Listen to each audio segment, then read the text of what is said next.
Cara beragama yang baik adalah dengan cara mengikuti Rasulullah sallallahu alaihi wasallam, berpegang dengan sunnah beliau.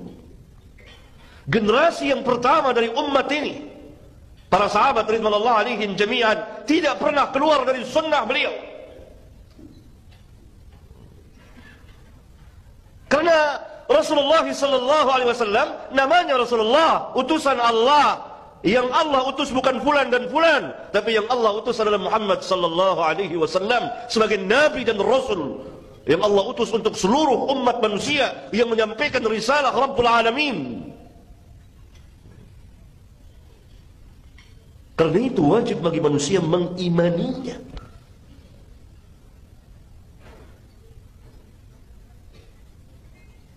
Karena itu sunnah wajib diimani, diyakini, dibenarkan, dan dikatakan, dan didakwakan, dan diamalkan. Itu sunnah. Tidak boleh keluar dari sunnah Rasulullah sallallahu alaihi wasallam. Setiap kehidupan keagamaan kita dari awal sampai akhir tidak boleh lepas dari sunnah, dan selalu akan ditanya, ini ada sunnahnya atau tidak? Kalau kita mengerjakan satu perbuatan ibadah, pasti kita akan ditanya, ini ada sunnahnya atau tidak?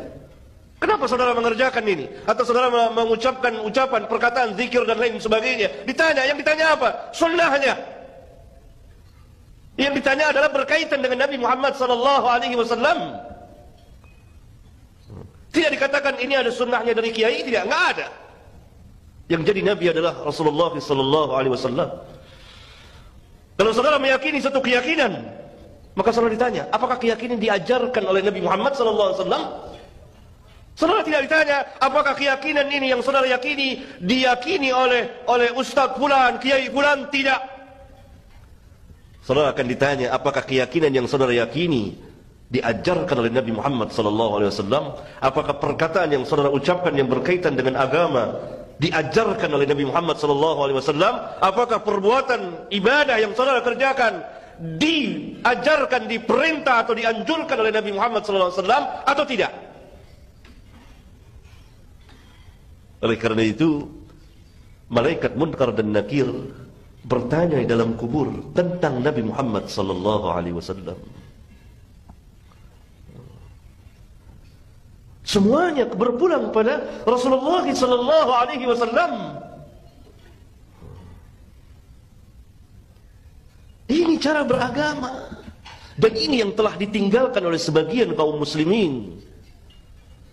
Yang mereka ikuti bukan sunnahnya Rasulullah sallallahu alaihi wasallam, tapi sunnahnya nenek moyang, sunnahnya bapak dan kakek-kakek mereka, sunnahnya guru-guru mereka. Ini salah. Harus kita mengikuti sunnah Rasulullah sallallahu alaihi wasallam. Wajib kita mengikuti Nabi Muhammad sallallahu alaihi wasallam dalam beragama. Baru berubah cara dan sikap beragama kita. Dan pada saat itu Allah akan angkat dan muliakan kaum muslimin. Karena mereka memuliakan sunnah Nabi sallallahu alaihi wasallam. Orang-orang yang dahulu mulia karena mereka memuliakan sunnah Nabi yang mulia sallallahu alaihi wasallam. Lihat kebesaran kaum salaf, kemuliaan kaum salaf, dan kenapa kita diperintah untuk bermanhaj dengan manhaj salaf? Kenapa? Karena mereka berpegang dengan sunnah Rasulullah sallallahu alaihi wasallam. Kalau ada orang yang hidup di zaman mereka tidak berpegang dengan sunnah Rasulullah sallallahu alaihi wasallam, tidak boleh kita, tidak diperintah kita untuk mengikutinya. Tidak masuk ke dalam salafun salih. Karena itu dikatakan as-salafus salih, as-salaf yang salih.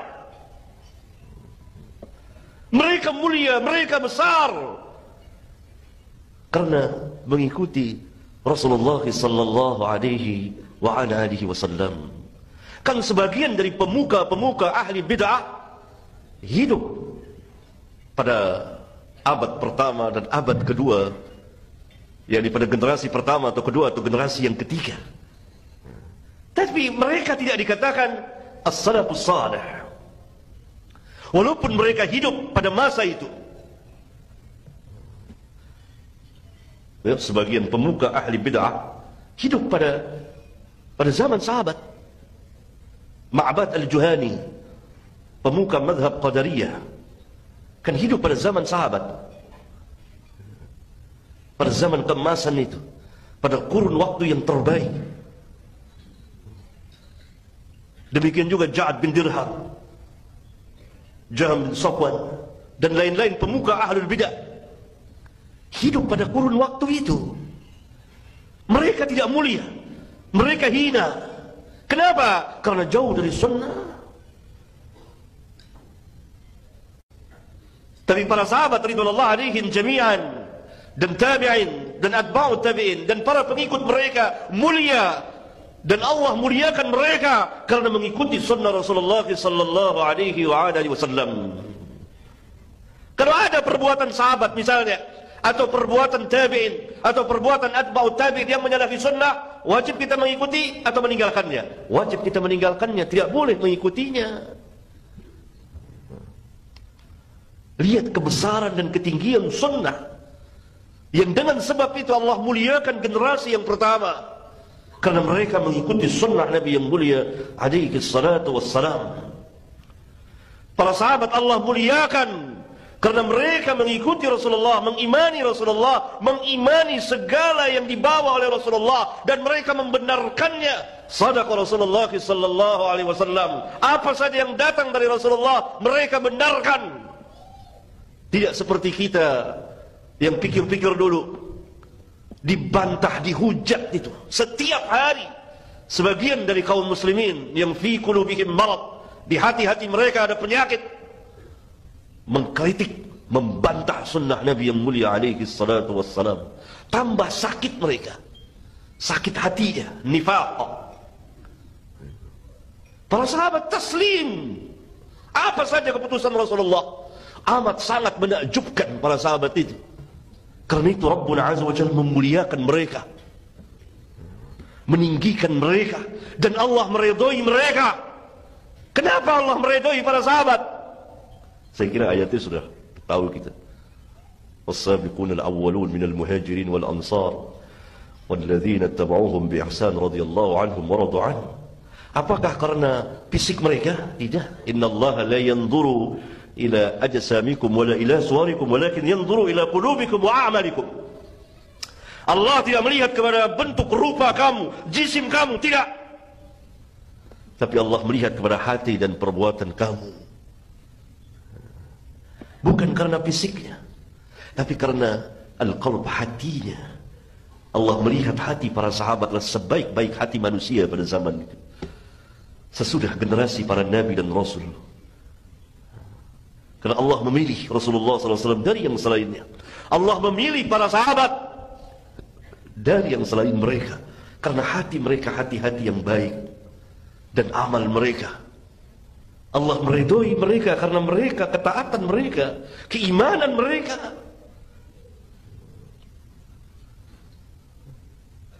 Dan Allah juga meridhoi orang-orang yang mengikuti mereka. 3 generasi yang disabdakan oleh Rasulullah SAW yang kita kenal dengan as-salafus salih. Tapi saya ingin mengatakan kepada antum sekalian bahwa mereka mulia, mereka tinggi karena sebab sunnah Nabi yang mulia alaihi salatu wassalam. Karena mereka mengikuti sunnah Nabi sallallahu alaihi wasallam. Karena itu tadi saya katakan, beberapa pemuka ahli bid'ah yang hidup pada zaman itu tidak mulia, hina mereka. Kenapa? Mereka meninggalkan sunnah, jauh dari sunnah, karena bid'ah lawan dari sunnah. Contoh lain lagi, kalau ada perkataan seorang sahabat yang menyalahi sunnah, tidak boleh kita mengikutinya. Wajib kita tolak. Karena itu Al-Imam Malik pernah mengatakan, setiap manusia secara mutlak, sahabat, tabi'in, atba'ut tabi'in, boleh diambil perkataannya dan boleh ditinggalkan, kecuali pemilik kubur ini, sambil menunjuk ke kubur Rasulullah SAW. Tidak boleh ditinggalkan, wajib diterima. Setiap manusia boleh diambil, boleh ditinggalkan, kecuali Rasulullah SAW.